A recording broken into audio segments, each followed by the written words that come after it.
Assalamualaikum warahmatullahi wabarakatuh. Sebelumnya perkenalkan, nama saya Fauzia Ulfa, NIM 14014192272. Saya akan mempresentasikan makalah saya yang berjudul Kondisi Pendidikan Indonesia Saat Ini dilihat dari survei PISA, PIRLS, TIMMS, dan UN.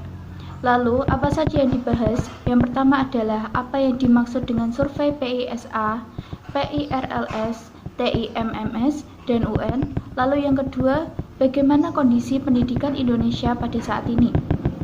Yang pertama adalah pengertian survei PISA, PIRLS, TIMMS, dan UN.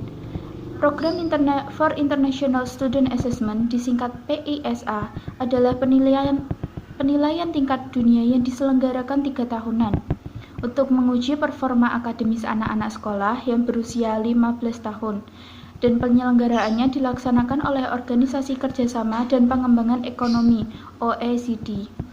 Tujuan dari studi PISA adalah untuk menguji dan membandingkan prestasi anak-anak sekolah di seluruh dunia dengan maksud untuk meningkatkan metode-metode pendidikan dan hasil-hasilnya. Setiap 3 tahun, PISA mengeluarkan hasil asesmennya. Jika hasilnya baik dan negara tersebut mampu berada di level atas dalam indeks capaian, maka dianggap sebagai negara yang memiliki standar pendidikan yang sesuai dengan kebutuhan pasar internasional. Lalu sebaliknya, jika negara tersebut memperoleh hasil di bawah rata-rata dan menempati level bawah dalam indeks PISA, maka dianggap memiliki kualitas pendidikan di bawah standar kebutuhan pasar global dan dituntut untuk segera membenahi sistem pendidikan nasionalnya. Lalu PIRLS, Progress International Reading Literacy Study, adalah studi internasional tentang literasi membaca untuk siswa sekolah dasar. Studi ini dikoordinasikan oleh IEA, The International Association for Evaluation of Educational Achievement, yang kedudukannya di Amsterdam, Belanda. PIRLS merupakan studi yang diselenggarakan setiap 5 tahun sekali, yaitu pada tahun 2001, 2006, 2011, dan seterusnya. Dalam melakukan studi ini, setiap negara harus mengikuti prosedur operasi standar yang telah ditetapkan, seperti pelaksanaan uji coba dan survei, penggunaan tes dan angket, penentuan populasi dan sampel, pengelolaan dan analisis data, dan pengendalian mutu. Bagi Indonesia, manfaat yang dapat diperoleh antara lain adalah untuk mengetahui posisi prestasi siswa Indonesia bila dibandingkan dengan prestasi siswa di negara lain dan faktor-faktor yang mempengaruhinya. Oleh karena itu, studi ini diharapkan dapat digunakan sebagai masukan dalam perumusan kebijakan untuk meningkatkan mutu pendidikan. Trade International Mathematics and Science Study atau TIMS merupakan studi internasional tentang kecenderungan atau perkembangan matematika dan sains. Studi ini diselenggarakan oleh International Association for the Evaluation of Education Achievement atau IEA, yaitu sebuah asosiasi internasional untuk menilai prestasi dalam pendidikan. TIMSS bertujuan untuk mengetahui peningkatan pembelajaran matematika dan sains yang diselenggarakan setiap 4 tahun sekali. Pada tahun kali pertama diselenggarakan pada tahun 1995, kemudian berturut-turut pada tahun 1999 hingga berlangsung saat ini.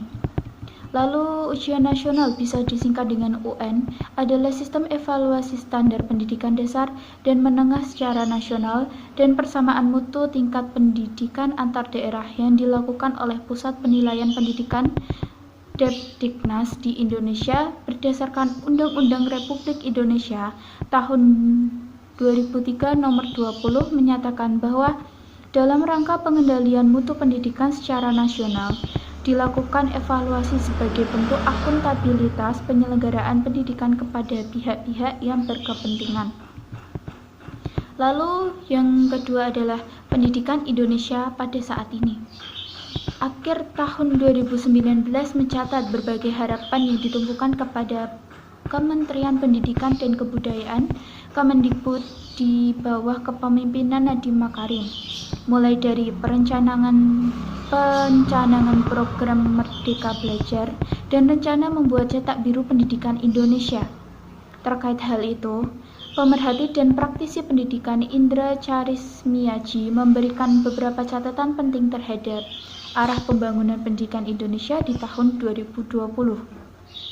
Melihat hasil beberapa kajian ilmiah baik dari luar negeri seperti PISA, World Most Literate Nation, TIMMS, PIRLS, Universitas 21, dan lain sebagainya, juga hasil dalam negeri seperti ujian nasional, EINAP, dan lain-lain menunjukkan selama hampir 20 tahun kondisi pendidikan Indonesia stagnan, berada di posisi salah satu terbawah di dunia. Capaian skor PISA Indonesia pada tahun 2015 mengalami peningkatan dari skor PISA periode sebelumnya, yakni pada tahun 2012 sebesar 21 poin skor. Menurut catatan OECD, Indonesia tercatat sebagai negara tercepat ke-15 dalam pengembangan sistem pendidikan dari 72 negara yang berpartisipasi. Meskipun mengalami kenaikan, Indonesia masih tertinggal jauh jika dibandingkan dengan negara OECD lain.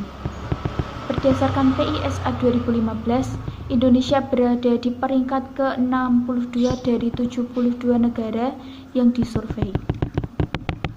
Pada PISA 2018, survei ini menilai 600.000 anak berusia 15 tahun dari 79 negara. Berdasarkan survei ini diperoleh nilai kemampuan literasi membaca siswa Indonesia sebesar 371.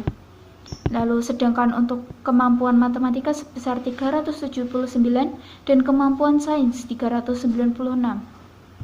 Indonesia berada pada peringkat 10 besar terbawah.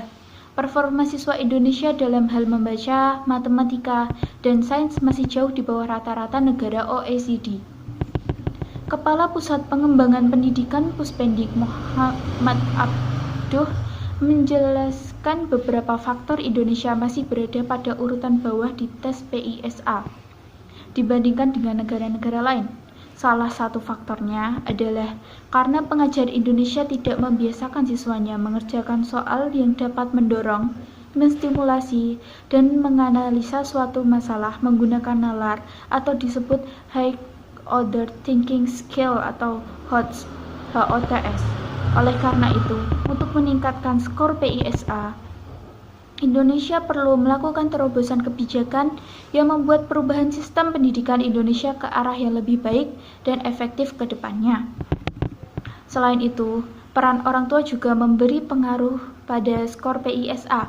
Oleh karena itu, peran orang tua dalam pendidikan diharapkan dapat lebih efektif dari sebelumnya. Diharapkan dengan upaya tersebut dapat membuat pendidikan Indonesia lebih baik, lebih efektif sehingga menghasilkan generasi yang mampu bersaing secara global.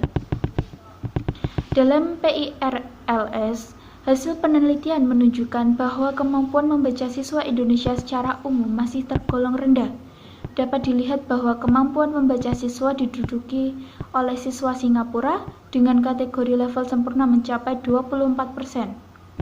Urutan berikutnya adalah Rusia, lalu Irlandia Utara, Finlandia, Inggris, Hong Kong, dan Irlandia dengan capaian antara 15 hingga 19% mampu menjawab dengan pada level sempurna. Dengan kata lain, secara umum kemampuan membaca siswa Indonesia dalam standar internasional masih berada di bawah rata-rata internasional. TIMSS 2015 yang baru dipublikasi Desember 2016 menunjukkan prestasi siswa Indonesia bidang matematika mendapat peringkat 46 dari 51 negara dengan skor 397.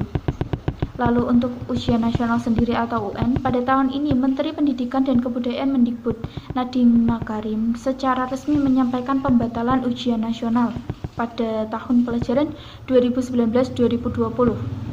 Peniadaan ujian nasional berlaku untuk satuan pendidikan jenjang SMP sederajat dan SMA SMK sederajat di Indonesia. dengan mempertimbangkan keamanan dan kesehatan peserta didik di tengah pandemi COVID 2019. Ketetapan ini tertuang dalam Surat Edaran Mendikbud Nomor 4 Tahun 2020 tentang pelaksanaan kebijakan pendidikan dalam masa darurat penyebaran coronavirus disease. Mengacu pada prinsip merdeka belajar, Mendikbud menyebutkan peniadaan ujian nasional tidak akan berdampak pada proses penerimaan peserta didik baru atau PPDB karena akan tetap menggunakan sistem zonasi seperti tahun lalu. Sekian dari saya, maaf apabila ada kekurangan dan salah kata. Wassalamualaikum warahmatullahi wabarakatuh.